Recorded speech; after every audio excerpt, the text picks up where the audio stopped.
Hey guys, welcome to Two Guys in Hockey Talk, Season 4, Episode 41. We're at you with the special show tonight on Episode 31. Hey Pavel, what's happening in your world today, man?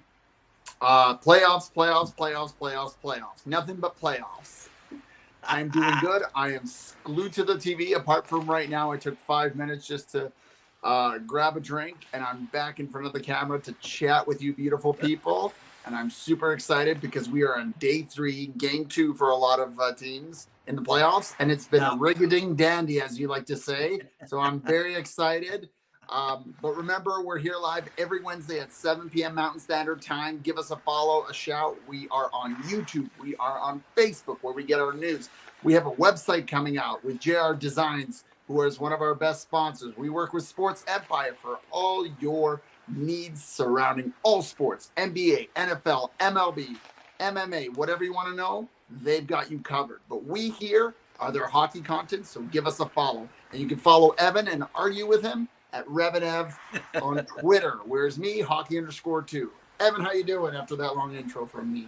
Well, man, we're going to have to videotape that and just kind of replay it each week to be able to work through it. Man, it's so awesome when it comes down to playoffs, because anyone in the NHL especially, because it's the pinnacle of all hockey players, you know, that people love to follow, you just get excited no matter what's really going on. And I mean, people who are not fans become fans. That's what's one of the greatest things I love about it at that very time. So anyway, it's great, man. We got a lot of stuff that we want to talk about today, guys, with you. Now, one of the things that we got going on, if you're joining in, what we're going to do in just a few moments. So if you are joining us live, oh, by the way, we often forget this, and we got to put something in here so you guys remember. The Sports Empire Network, our partners, also are on Spotify. So if you look up Spotify Sports Empire Network, you can get podcasts coming through. So you can get Two Guys in Hockey Talk, our live show right now here today. This will be going up onto our Spotify. You can check our last special edition and so forth. So, okay, special show. We're going to talk playoffs. We're going to talk anything hockey. But we want to open up the door today. We'll invite you guys backstage if you want to come on and talk with us. You have a question. Now, guys, we're going to have to limit. We're not going to be able to bring you on for 10, 15 minutes at a time. But if you're interested and you want to come in, then what I need you to do is click on the link. So what we're going to do is we're going to post the link into the section. So I'm going to put it up there from Two Guys. There you go. So if you're following on Facebook or if you're following on YouTube, there's a link right there. You click on that link.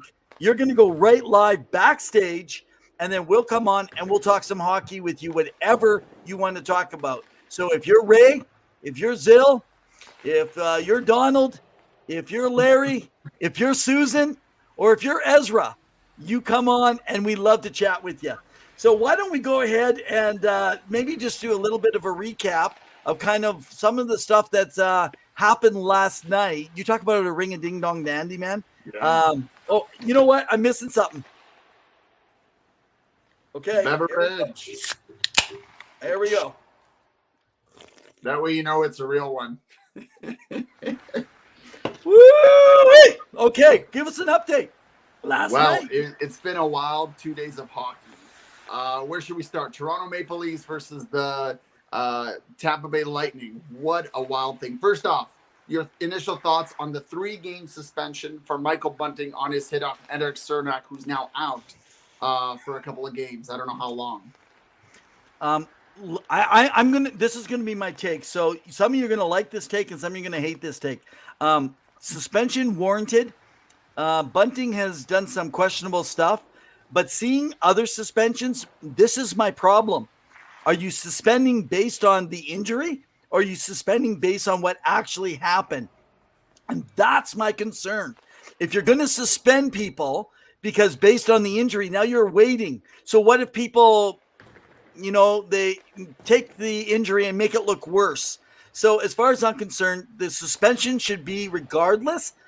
The same. Oh, my energy drink's going down quick. Hey, Kyle, how you doing, man? Okay. So in my opinion, do not base it on injury. 3 games is way too much. I thought max 2, 1 should have been the game. I'll be honest with you. Toronto's either going to rally behind this and say something about it and make a statement, or if they go down 2 games, I'm really worried, and they're not going to have Bunting in their lineup. I mean, this gives an opportunity for either a Wayne Simmons to come up to add a little bit more grit and sandpaper, or you bring in Matt Nyes, who, although he's a rookie and, could potentially be thrown to the Wolves, he has shown that he can be an elite caliber player and could be a top 6 in the future. It's a good test. I mean, you got to get your feet wet sometimes. You see what you got from Cale Makar. I'm not trying to compare Matthew Nyes to Cale Makar. I'm just saying sometimes you got to start at a certain point and you got to go in and get thrown to the Wolves. Now, you're still playing to a home crowd, so that's your advantage. You do have to respond. I know it sounds cliche to say, but it is the biggest game of the season tomorrow for the Maple Leafs, and you got to rally around it. That being said, this feels like Kadri 2.0. Although when that was tweeted today, he tweeted back to the person that said, keep my name out of this. So good for Kadri, right? I mean, things happen. But overall, what did you think of their game? Samsonov, what happened with the quick goals? Did they look jittery? Their top guys not perform? I mean, it's only one game, Evan. I agree. But what are your thoughts of the overall game?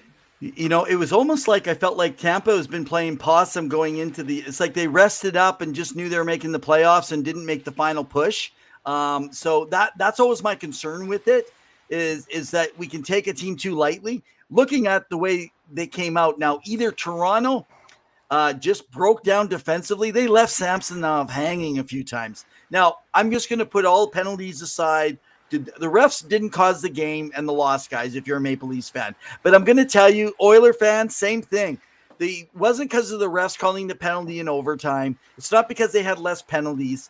Those 2 teams can play a lot better. If they do everything else, they're probably not in those positions. So you got to take the refs out of this game. It's not the sole reason why it was. This is not the Ducks. This is not the Ducks game where was it Ryan Kessler pulls the pads apart with his hands and the goal goes in. That's not that kind of bad reffing. If Toronto wants to make that argument, they got a few power plays and they got 2 power play goals. So if you're saying it's because of reffing, why did you get 2 power play goals out of it, right? So I okay, that's fair. Also, the first 2 goals were first minute and like a minute and 30 seconds by Pierre-Edouard Bellemare or Pat Maroon, one of the two. Or Cirelli, sorry, it was Bellemare and then Cirelli. So really, this is on the team playing defensively poor, right? Absolutely. Big hit by Jake McCabe. That was, and of course, Tampa now it's questionable with some of their guys. Not only is Hedman a game time decision, so is Tanner Jeannot, but Esimont is out, and so how is Tampa going to respond, right? So they still got 4 past Vasilevsky until that Bunting hit. So I mean. Okay, so by the way, while we're talking, I'm going to put it out there again. You guys can look in the comments section if you're on Facebook or YouTube right now. If you want to join us and talk live, this is a talk you can. So instead of a call in, we're going to bring you on live with your video. If you don't want to show your video, it's fine. Come on live. You can talk. Just go to the stream. It's right on the side. You can come on live and join us right now. Not a problem. Come backstage. And as soon as we get a moment, we'll bring you into the picture if you're wanting to. So just remember, we may have a limited amount of time. So definitely, if you're there, Kyle, any of you guys, if you want to jump in, jump in. I don't know where Ray is tonight, man. What's up with you, Ray? You said you were coming on. We're ready to really talk. Upset that the Rangers beat the Devils. So let's talk about that series. Okay. What happened there? All that speed by the Devils, and yet the Rangers came out blasting. It was interesting. I think you talked about it when Ray was talking on our show Sunday and saying, you better not say anything but. And interesting enough, the very things that you talk, people forget the Rangers were good last year and they shouldn't have got there. They're a better team this year. And whether or not you think they signed Tarasenko, that guy's a beast. I mean, he's been to the Stanley Cup and won. You know what I mean? They have a good top 6, one of the best top 6, because you have Chris Kreider, who has continued on his, apart from being a power play specialist last year, as people like to say online, power play merchant. But Mika Zibanejad is there.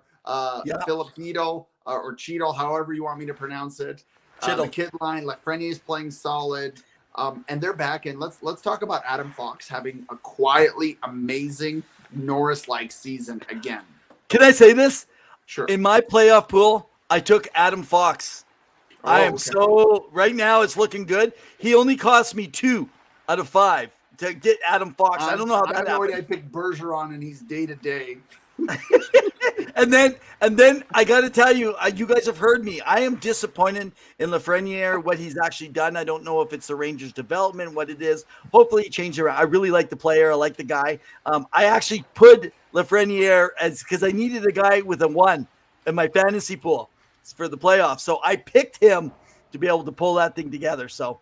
But again, the Rangers came out blasting. The Devils need to compete. And again, goaltending was my biggest concern. And it was evident with 5 goals against, right?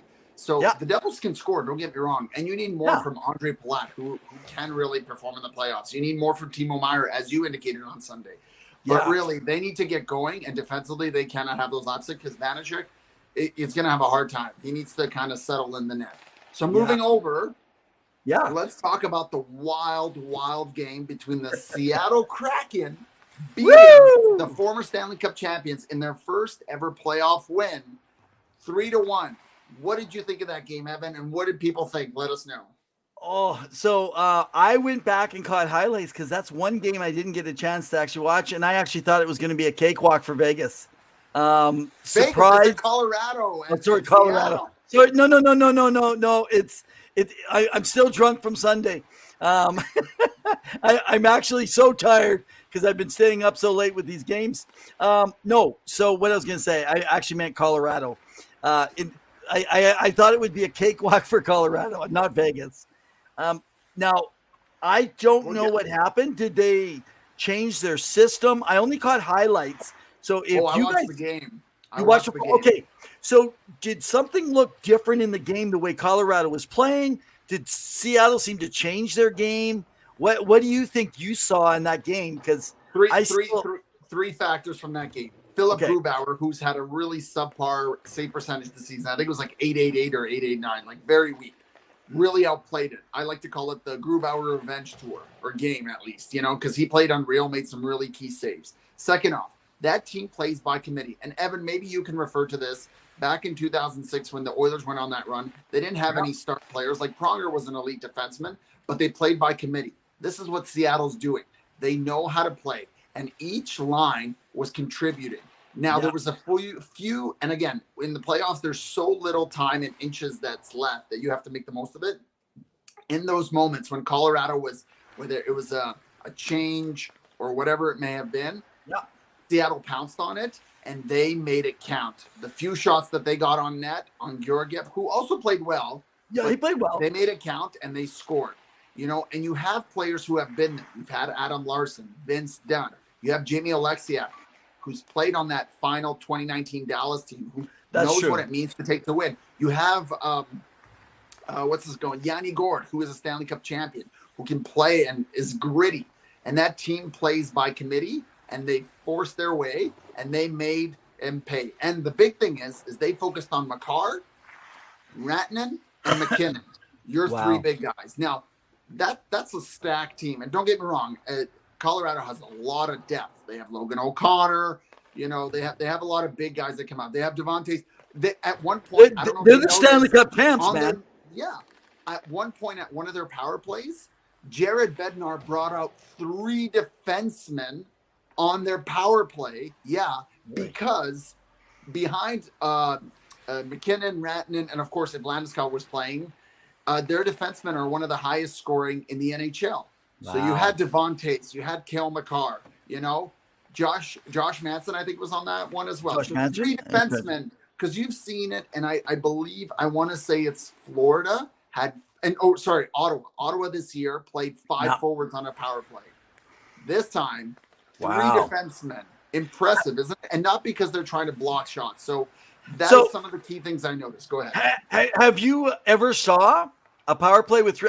I didn't know that. That was on. Yeah, and that was very impressive. And again, it wasn't because they were trying to defend. It was a 5-on-4, but it was interesting to see, right? Well, and so can I explain something? When I sent out a tweet, I retweeted it last night for some of you guys. I put out a tweet to all Oilers fans. I know some of you came on, like Jordan, you're talking about, Oh, you've been through the decade of darkness. Well, I just like to say I've been through the pre-decade of darkness because I'm pretty old. So when after they were all done, all the disappointments, all the heartbreaks before the decade ever happened, and I still believe, and Bruins fans, hang on, because you could be next. Right now, the playoffs, any team can upset anybody. There is very good parity. Like, be ready. Florida can easily come in and take a game, 2 games. And what if Edmonton tonight? What if they lose again? Yeah, they can come back. They have the ability. It's tough. But so what I want to explain is when I say be humble, don't over expect. Because when you get really cocky and you're like, oh, we're going to win it all. We're going to do theft. We're the best power play. We got the most offense. We got this. We got that. Then you're sitting for heartache is all you got. You either it's win or bust. And you can't be cocky that way. I want to encourage you guys, go in, be excited. But I'll tell you what happens. You get so discouraged, so depressed that you don't even want to watch another game of anything else, and you can't wait to get it on. And it's just like, it's an addiction that you get. And then and then your wife divorces you. Like, I want that. I personally don't want that. Yeah, no. Although she has a good long list, longer than the draft. Oh my God. So I guess all I'm saying is you got to find a way to enjoy the hockey, like I'm going to look at the Oilers game. Okay. So if you're an Oiler fan, the other game, like tonight you're going in, hey, we can come back. We can win. That's good. But then you're going to be scared if you lose tonight because you're down 2-0. You're getting beat different ways. But even going into that game, like people are like, it's going to be a sweep or 5 games and we're going to walk away. And you can really feel discouraged. And I'm saying, enjoy the entertainment. That was a good game. Even if you don't like LA, it still was a good game. There's lots of drama. Was on fire. Oh, man. But, hey, let's go back to that game. All right. McDavid, he was a no-show, man. Yeah, he had a bad game. And I don't usually say that about McDavid. He does not have a bad he normally doesn't have a bad game. Go ahead, sorry. Exactly. Okay, so you got McDavid, you got Nuge. Nuge, by the way, as Nuge goes, that team wins. I don't care. He's the unsung hero. And then you got Hyman. He's disappeared. That whole line was bad. Nurse did not play a good game. Yeah, exactly. So you know what? Hey, let's we're gonna go backstage here and we're gonna bring on the Lost Trucker. The Lost Trucker wants to talk some hockey. Okay, Lost Trucker, you're on the air. What do you got? Well, it's this McDavid thing. Ever since he got his 60 goals, he's starting to play like the adult with the children. He wants to set everybody up and make everybody look good, and so that nobody says that he's a show-off or that he has a big ego. And he did the same thing in this first game. He had the opportunity. He ended up going by everybody, and he passes back when they don't even have a shot, and he has the shot in the goal. McDavid has to start playing like McDavid and stop worrying about what everybody thinks about him. Okay, hang on. So, Lost Trucker, are you actually trucking right now? I certainly am. Look at that. So that's why you're not looking at us. Please do not look at us while you're yelling. Just keep your eye on the road. We don't want you to be the broke down trucker. Well, we don't need you getting a ticket because we can't reimburse you yet. No, that's perfect. That's perfect. So Pavel, what do you think of that point she's bringing up? So I agree to some extent, but the problem is the game is at such a fast pace that McDavid is thinking pass first because he's always been a playmaker.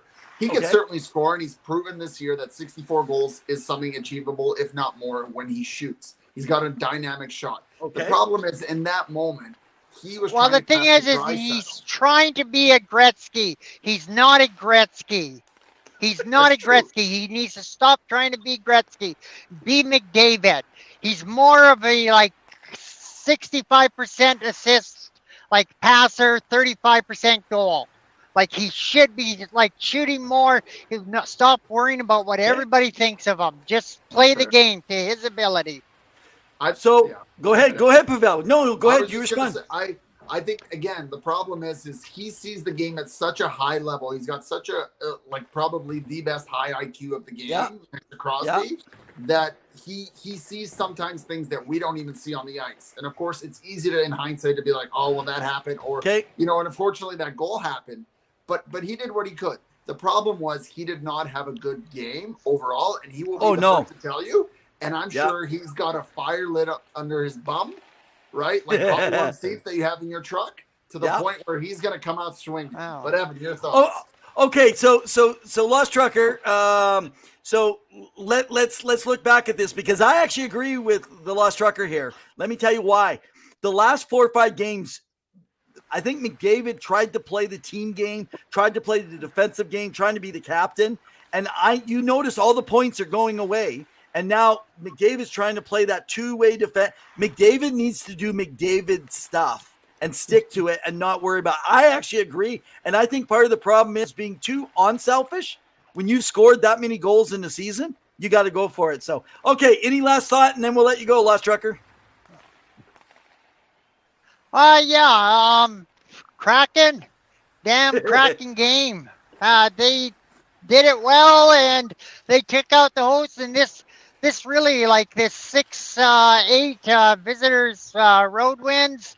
This is showing you the parity in the league, and that there really isn't a weak team.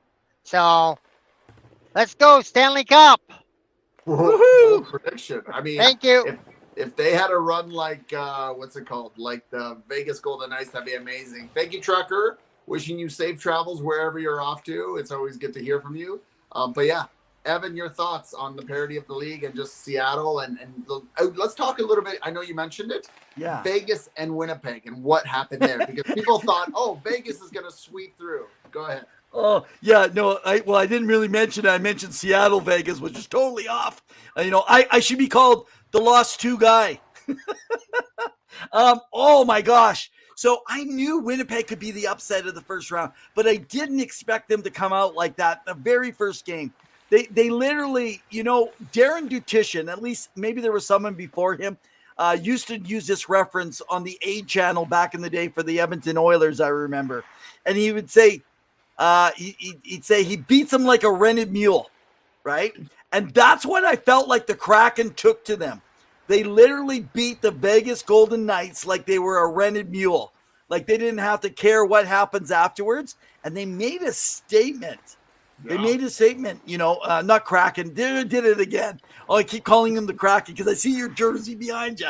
Winnipeg did. They came in and it's like they spanked them, and they spanked them good. And Hellebuck had a hell of a game. That's true. I mean, that's the thing. They have one of the best goalies in the NHL, and when they turned it up, they turned it up. And somehow, even though they squeaked into the playoffs, it's teams like that who are playing desperate hockey, who can transition that game into the playoffs, can play desperate hockey and win. And it just goes to show you, Laurent Brossoit, who had an amazing season, and I think it was the third star or one of the 3 stars in the last month for the Vegas Golden Knights in the NHL.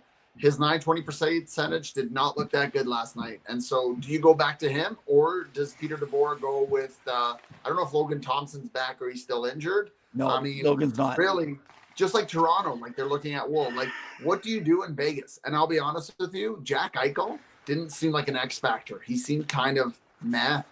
I thought he would be. I really thought he would be. So let's go back a little bit on, I think the X factor was Hellebuck. So I think they were getting stymied early on, and they get Winnipeg gets a goal, and it just changes the trajectory of a game. It's so much about momentum. By the way, I just want to put a mention. Maybe you're not catching us live right here tonight.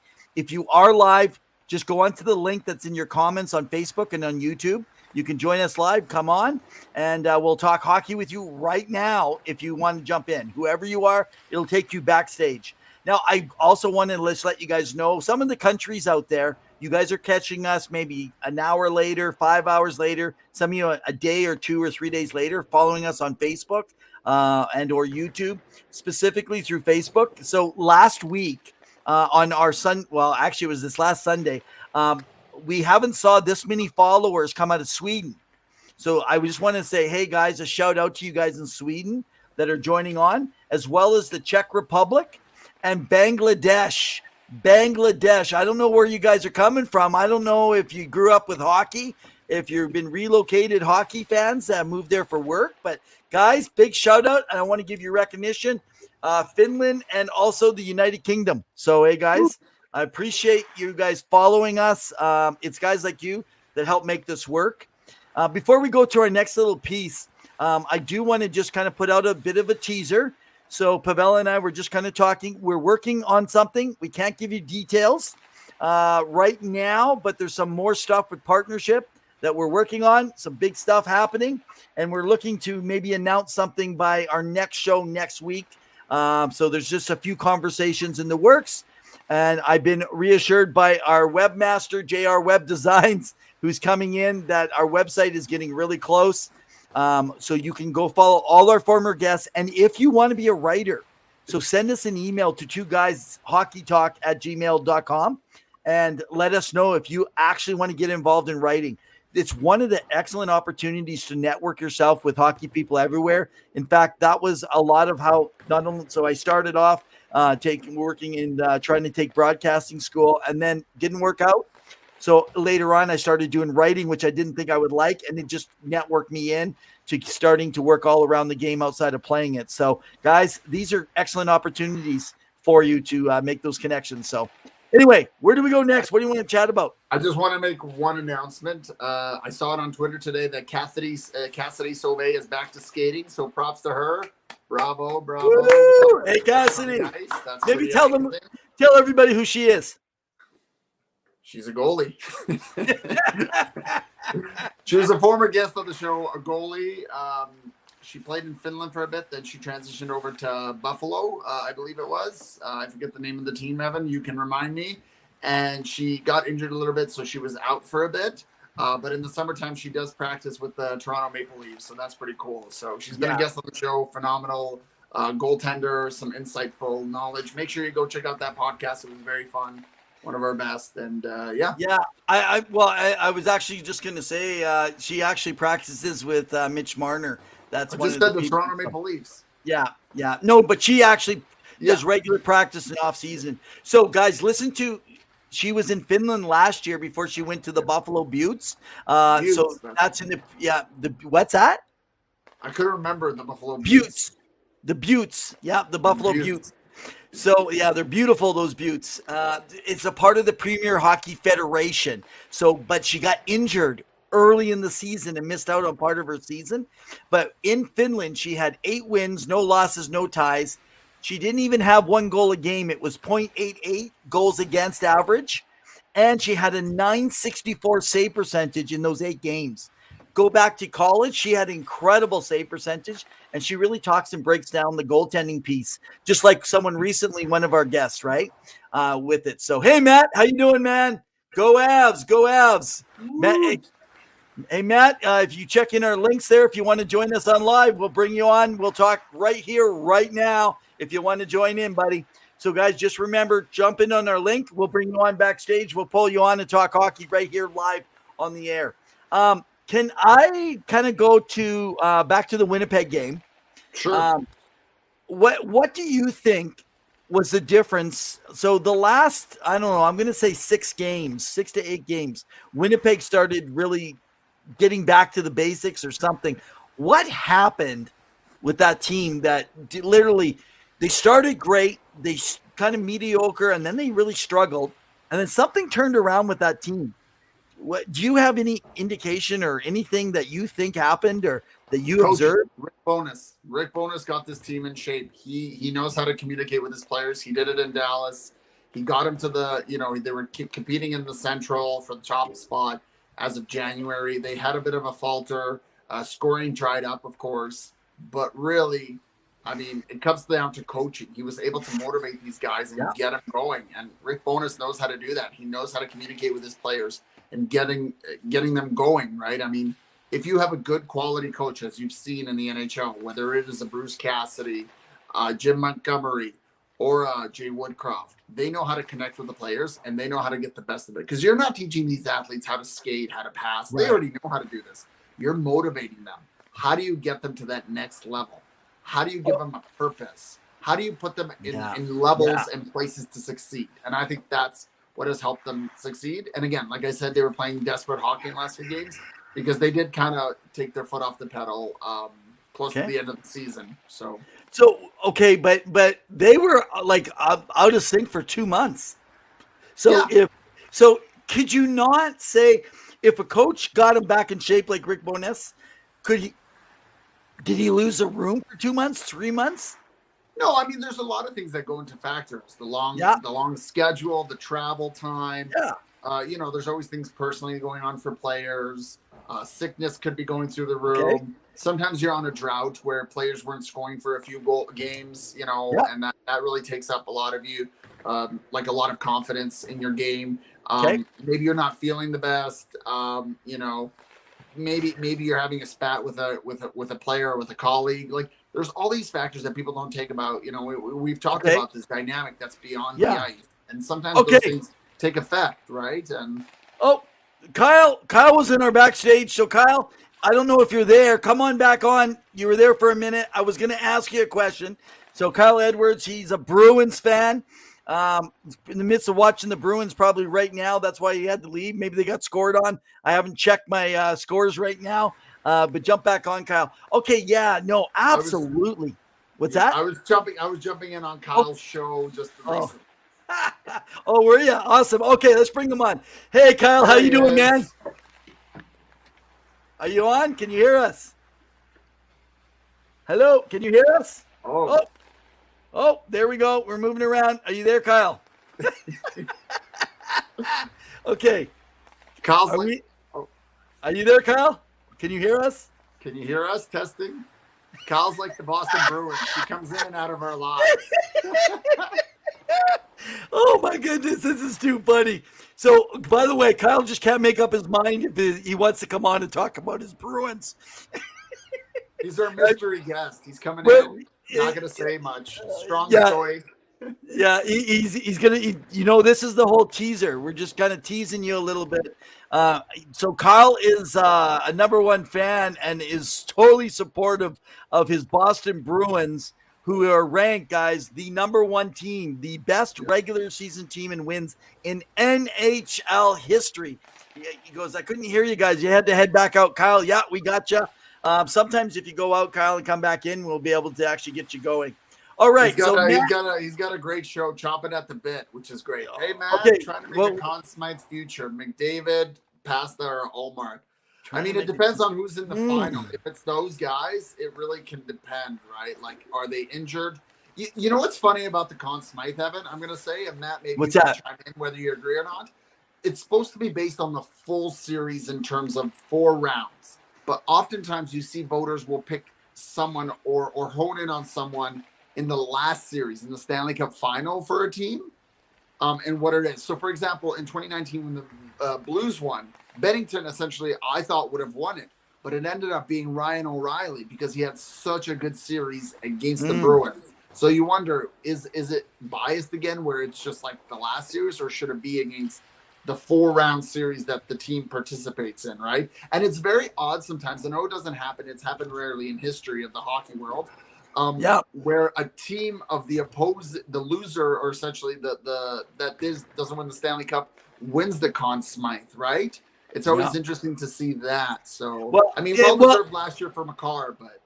But again, he's a winning team. So, is Ron Hextall? I'm just saying last year because he played. Makar was so impactful throughout 4 seasons. Oh yeah, but before that.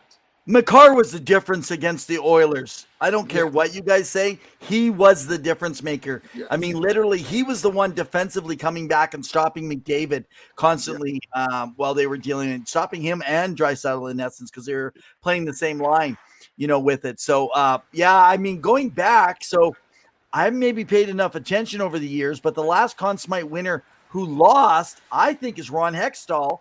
In 1987 against the Edmonton Oilers in a 7-game series, he was still named the winner of the Conn Smythe as the best player in the playoffs. Am I wrong? Let's take a look here. I'm looking. Okay, so our air's filled with you looking. Hey, guys, just while we're here, kind of working up, just guys, remember every Wednesday night, 7 p.m., follow us on YouTube, on Twitter, on Facebook. You can follow Two Guys and Hockey Talk.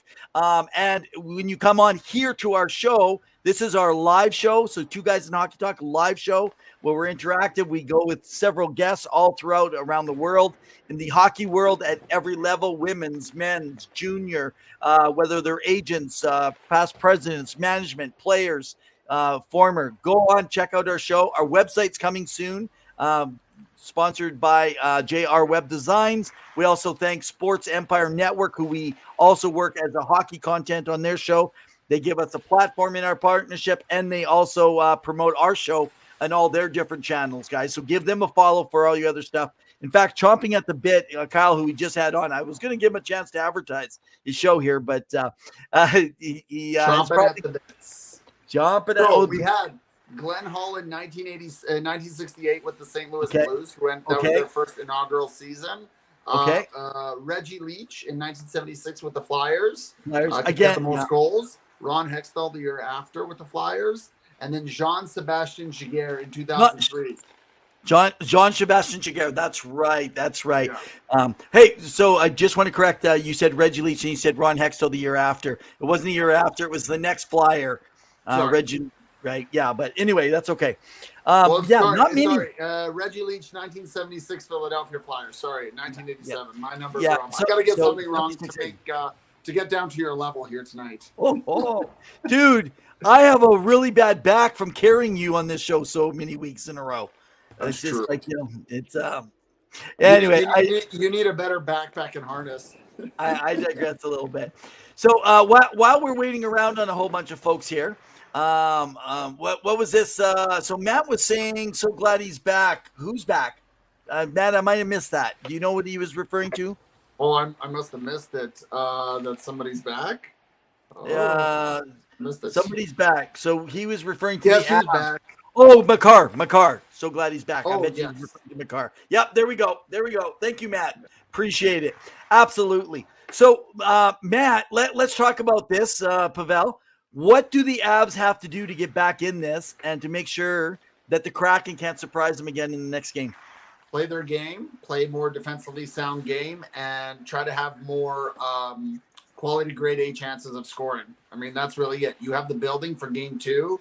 You want to win at least that one because you do not want to go back to that Seattle building, which is loud, as the trucker has been there before, and really just be down 2-0, right? I'm not saying Colorado can't do it, but they really need it. And you can definitely tell the impact missing from Gabriel Landeskog not being there, right? Now, that being said, I will give a props to JT Compher, who's been an elite second-line center. Last year was their third-line center, and has really stepped up.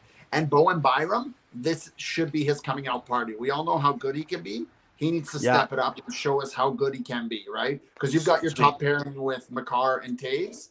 Bowen Byram needs to step up and get up there, right? So... And that's tough. He's still quite young, right? You know, not everybody can be a Makar when they're coming in. And the truth is Makar took the NCAA route, right? You know, as they were coming in. So looks like Kyle's trying to jump back in here again. Let's see if we can get you on, Kyle. Let's bring you in. Are you able to hear us now? You still can't hear us. You can't hear us, eh? Oh my goodness. I don't know what's happening on our piece here. Poor Kyle. We keep bringing him in. Kyle, you're teasing us. Oh, poor guy. Well, Kyle, we tried really hard. Not sure.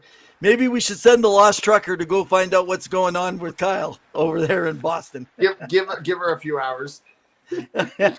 She's got to go. We'll have to send her out to search and see what's happening with everyone. Hey, can I just take a moment? I just actually want to go. Oh, hang on here. Are we trying to come back here? Let's just see if we're going to be able to make this work. We're trying one last time. No. Anything working? I hear something. You're not saying anything, Kyle. Say something. Nothing? Talk? You got to say Boston. Oh, poor Kyle. I don't know what's happening on the connection. There we go. Are we good to go? Oh, we hear you. Yeah, we hear you. Talk. Oh. Well, guys, don't say we don't try experimental stuff on her. Oh, I like this. I like this, Matt. He's trolling. He's probably trying to troll us. Yeah, Matt, yeah. let us know in the comments below who you're cheering for. Is it the Avalanche, or do you have another team that you're following? So, but just so you know, Matt, actually, Kyle is a part of the Sports Empire Network. So he may be trolling, but he's a buddy who's trolling. Okay, there he is. He's coming up. Sorry, guys. It's not working for some reason. All right, no problem, Kyle. Another day, another dollar. On our show, Kyle, you should have just said so. Yeah, you didn't have to tease us with it, right? Yeah. It's so working. There, Zilstra is giving you some advice. She says you need to check yes on your speaker box. Well, I told you the lost trucker would find the people that can't figure out the show. I think the lost trucker should be our tech behind the scenes and take care of that, because obviously I'm not able to make it work for you, Kyle. And here I hired my cats to do all the work, but they just play with the cables. Oh, your cats. Yeah. When you're working with them. So, hey, can I go back to some a little bit older news, guys, around the hockey world in the last little bit of time we have here? A couple things. I don't know about you guys. Nashville, they unveiled a statue outside the Bridgestone Arena in Nashville. He just retired, but you can say he was their best player, and that's Piqué René. He's not even a Hall of Fame player. Piqué René. He hasn't even been in the Hall of Fame. He just retired. They have a bloody statue. Like, what you think that's okay? Have a statue? Okay, so every time a player retires, you just, because he was your best player, you didn't even give him a year. You didn't even give him any time. You just build a statue. So it was a year. He retired last year. And okay. Sorry. I'm going to put a statue up 10 months later to a player who's not even in the Hall of Fame. He's not on a wall. He's not anywhere. They didn't raise a banner, and they make a statue. So let's be honest. They did raise a banner as a joke. Remember when they had that banner that said, like, they went to the Stanley Cup final or something like that? Do you remember that? And how silly it was? Yeah, that's exactly. Sure. Yeah, that's true. Got in the way because watching McDavid and Draisaitl is crazy. But yeah, I have no problem with him being a local folklore hero, a player that brought the excitement to Nashville. That 2016-17 playoff run, he was elite. You know, he's a big deal in that area, and if they believe that he matters, right? I understand. Okay, you know, Gretzky has some weight, but okay. So what? Okay, let's look at the Edmonton Oilers. They have one statue, and that's of a guy who's probably the greatest player to ever lace up the skates in hockey. I do not understand how you can go ahead and put a statue up of. I'm having a bit of a problem with this, Nashville fans. I love Smashville. I love what you guys got going, but I think you got to wait a little longer. I felt this was desperation from the. I'm spitting. I'm just like frothing at the mouth. I'm so frustrated. It's like, why would you put a statue out? And I mean, the Oilers should have Paul Coffey. They should have Lee Fogelin. They should have, I mean, they could go back about great players. Mark Messier. Jari Kurri. Like I get like, so in Edmonton, they have Gretzky Drive, right? I get it. They have Messier Drive or things like that. Like, name cities a place, but a statue? Now, hang on though. Let's talk about statues for a moment. What about the Philadelphia Flyers, right? Okay, let's go over there.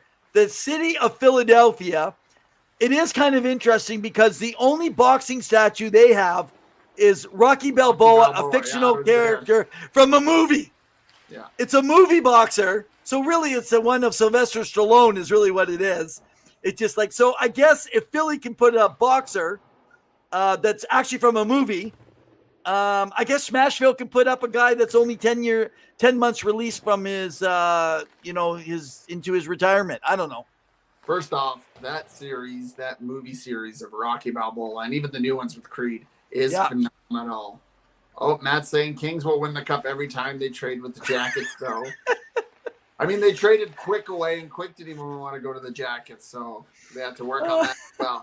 But, again, if cities want to honor fictional or real places by having statues, that's up to them. I'm not paying for that. I'm not in charge of that. All the power to them. I think you're just trying to alienate all the Nashville fans. Everyone, his Twitter handle is Revenev, so go at him right now about statues. Yeah. But essentially, if they want to have a statue, they have a statue. Oh, Mark. Okay. One of what's it called? Of Dustin Brown. Yes. That was released. So Zylstra, you're just saying that you thought it was Rocky Marciano, is what you're saying, which Rocky was okay. Yeah, no, it's actually Rocky Balboa. Yeah, it's actually Rocky the Balboa. Yeah. I know what you meant, Zill. So it's called auto incorrect, not autocorrect. Our phones do some really weird stuff with that. And by the way, she's Lost Trucker is telling us she's finally done, but she's lost somewhere north of Sacramento. The Kings are in the playoffs. It'll be interesting to see what happens in the NBA there. But anyways, yeah, that's an aside. So, hey, just an aside part for everybody here. We're going to be shutting off in about 5-7 minutes here. If you want to jump on, just in the post there, you can be able to jump in. Where did I go here? I didn't actually put my stuff in. The one thing that I'm going to say is keep an eye on Arizona because they have a big month of May. For a team that's not in the playoffs, they're going to have a big month with the vote. Yeah. And apparently there's been a group going around trying to de-promote the arena and not make it happen, even though we don't know who it's by or whatnot. But there's been some reports of people going door to door saying, do you know what this arena is going to do to you? And it's taxpayer dollars and ... There's been some false narratives around that. So keep an eye out for that, as well as the draft, because the draft's going to be coming up. And we're going to be picking our winners here soon for the Norris, the Vesna, the Jack Adams, and we definitely have some thoughts on that. But Evan, go ahead. I was going to say that the one part within Arizona, there's a countersuit people have probably also heard because they're trying to really level things out. And Tampa versus Glendale. Yeah. So now I got it wrong. I thought it was John Shannon. So 3 weeks ago, so Frank Saravelli was talking. He lives in the States now. And one of the things that he said he's worried about with that vote, when it comes to the vote that comes in referendum. So what happens is they have an election. At the bottom of the election is the referendum question. And so he says there's going to be a lot of people that know nothing about the arena or hockey, and they're just going to go by whatever they heard in the background. Nothing, because they probably aren't fully informed. So that's why he's really uncertain. He goes, most times I don't even check those boxes off because I don't know anything, or I just check whatever somebody told me to say, right?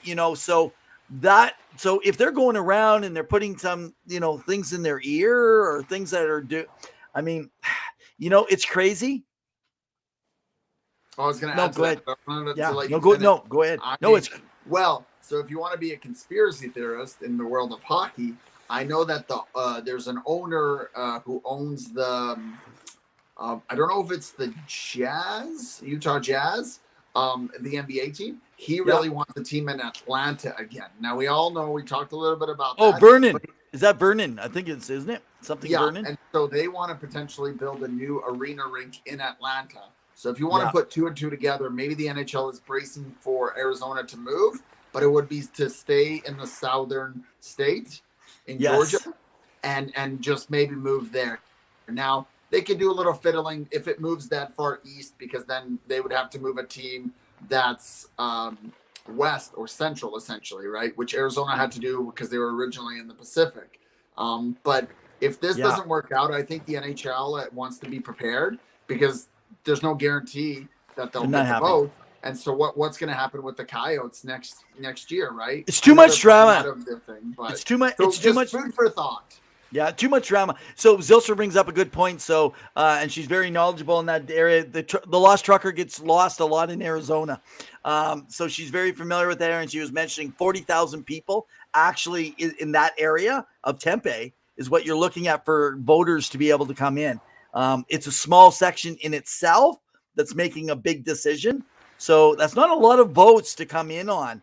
What was the other thing? So Matt was talking about Cleveland. Man, that would be awesome. I'd love. So Columbus would have a competition with Cleveland. That would be great. It's but this is all theory. And by the way, go to our Facebook page, Two Guys in Hockey Talk. There we have I posted a little bit of stuff around it. There is some people saying that they want to attract the team again. What he's trying to do is give back to Atlanta for everything that they've given to him in his ownership.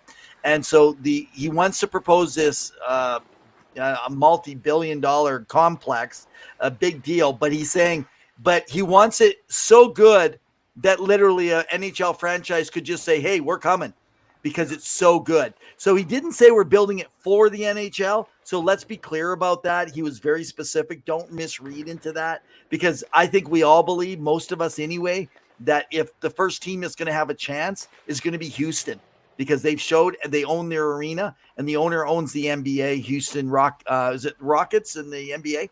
Yeah, just the Rockets. Now, that's why I said conspiracy theorists and making that leap, right? I'm not saying it's factual, right? So, take it with a grain of salt.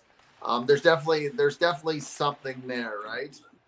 All Canadian Stanley Cup will give Commissioner apocalyptic fits. It's true. It's true. Oh, my goodness. Really, at the end of the day, it will be interesting to see what happens, because, again, it's behind the scenes. You have to know who is making money and how they're doing financially overall, because it is a big operation. That being said, I do want to announce, because I know you mentioned Columbus, Alex Texier, who had to take some time off this past season for personal reasons, will be returning to Columbus Blue Jacket. He was a highly sought-off draft pick to play center. He went back home to France. That's where he's from. Another player from France, if you want to know, Pierre-Edouard Bellemare, in the playoffs right now. But awesome. He will be returning back, and that will give definitely Columbus a bit of a boost at the depth center position. So just wanted to mention that. That's really, so why don't we do our final wrap up of one last conversation? Anyone that's still following with us right now. So we're not going to be able to bring anyone else on. We're going to have, if you want to throw some comments, we'll kind of comment around that. So thanks for those that were attempting and those that actually got on here tonight. It's the first time. We're just trying it out to see if you guys like it or not. It's up to you guys. So Kyle was so eager to get on. He kept trying and trying and trying. He had so many thoughts about Bruins. You guys should go back and watch the episode, because he had so many insightful things. He fixed everything. If you watch and listen, he fixed reffing. He fixed the division. He made Arizona successful. Like, just wonders what he was sharing.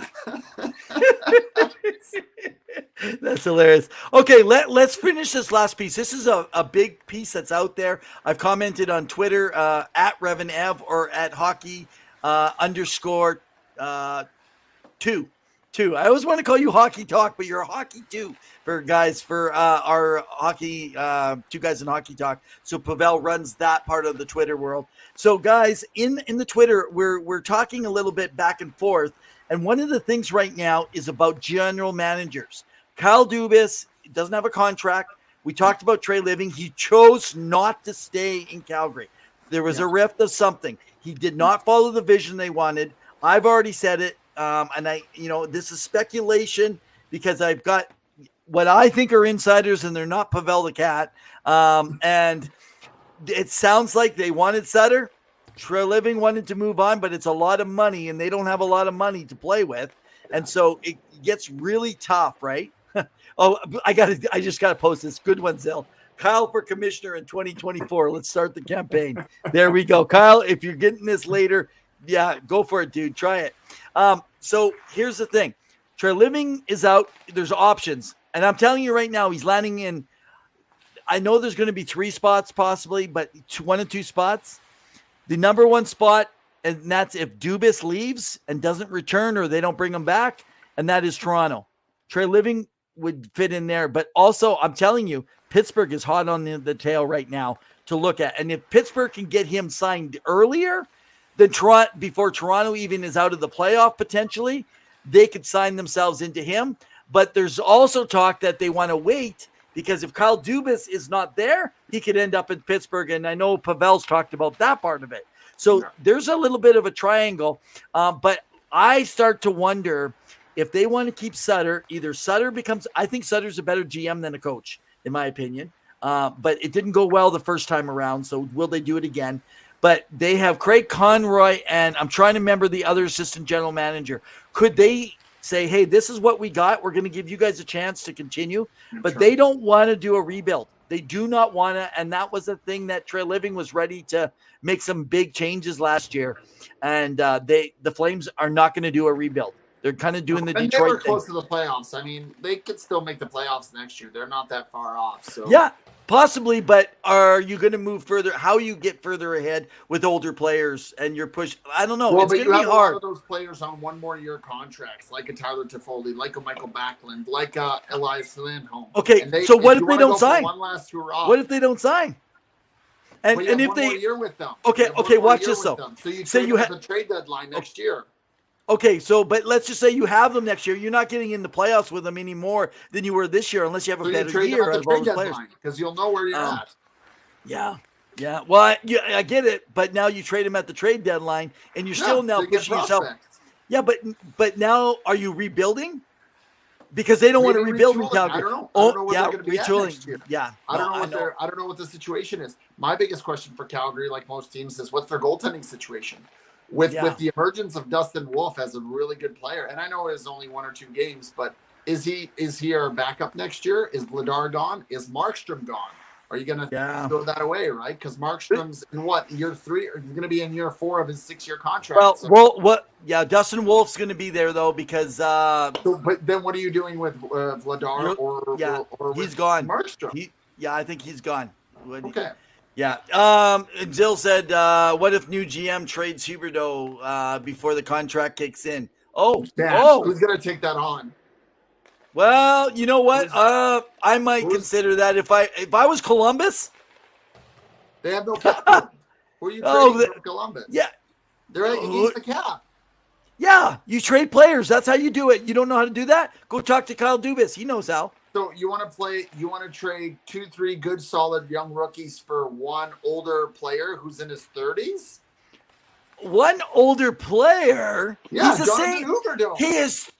The guy is only 3 months older than Johnny Gaudreau. What are you talking about? Who? He's 3 months. Jonathan Huberdeau is 3-4 months older than Johnny Gaudreau. They're almost the same age. They both were unrestricted free agents coming in. He's 29. It's not much. And look at Johnny Gaudreau. Look at their birthdays. It's less than a year apart.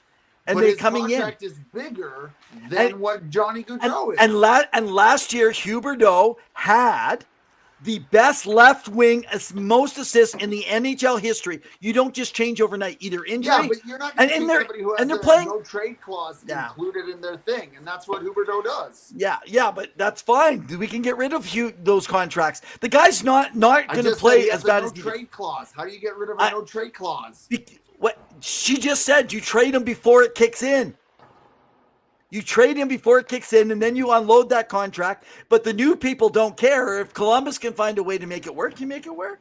So you got to trade him right now before July 1st, before the playoffs over. Which you don't have a GM at the draft, so it's not going to work out. At the draft, and it's going to be done soon, right, Zill? You can't do it at the draft because the new contracts are in place. All right, Matt. First-time viewer, great show. Cup Finals picks. Yeah, we mentioned it last week, Matt. You can check out our show on Sunday, but we'll tell you now. What did you pick, Val? We didn't pick finalists. We just went through our we so did. Technically, we did. So, I said Oilers versus Boston. Yeah, and I said Oilers, Boston, and I said that Boston would take it in 6 or 7. Yeah. I also want to make one mention, and I know this is predominantly about Edmonton, but also a few other teams that I've seen this happen in the past few years. Please do not throw your garbage or your beers on the ice. It's ridiculous. Stop being juvenile. I don't care who you are. That's the silliest thing ever. Plus, it's $12. Why are you wasting good beer to throw it on the ice like that? That is pathetic. And in game 1, come on. Yeah, it gives a really bad flavor. That's embarrassing. Don't ask. Yeah. No, I totally. You know what? It's one thing if it's part of the spirit of whatever you're throwing hats. You can complain. You know what? You jersey throwing, garbage throwing on the ice.